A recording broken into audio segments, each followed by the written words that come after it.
To date, Namibia has not seen an arrest and prosecution or an assassination of a journalist while on the job.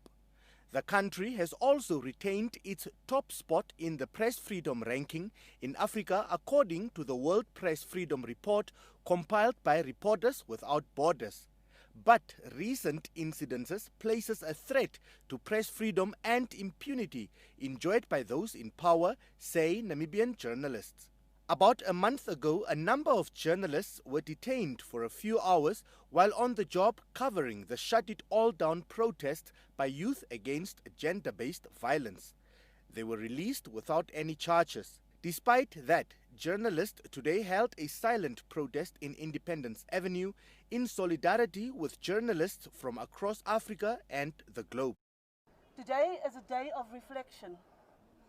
It is an opportunity to focus our attention on journalists who are being persecuted, forcibly disappeared or killed, and giving priority to the number and numerous unsolved crimes against journalists. In June this year, journalist Jemima Beekes was allegedly manhandled by the police.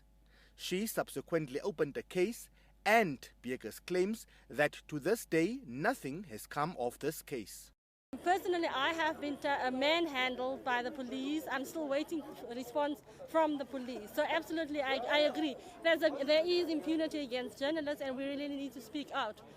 As journalists, we need to speak out. Even if there is nothing happening in Namibia, we need to stand up and speak out in solidarity of what is happening to our brothers and sisters across the world. The founding editor of the Namibian newspaper, Gwen Lister, says compared to other parts of the world, the situation of impunity and press freedom in Namibia is far better. She, however, says that the situation is not problem-free.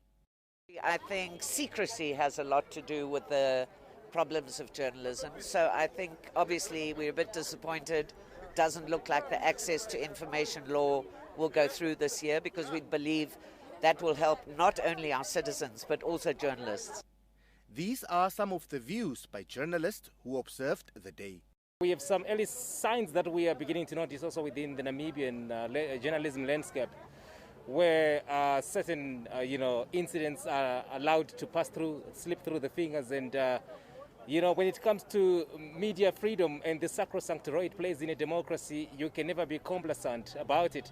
And I think it's about time that we show that we're just as valuable as any other profession.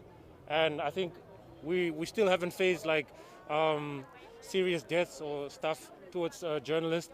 But before it happens, I think this is a good move to raise that awareness. Emil Seibeb, NBC News, Windhoek.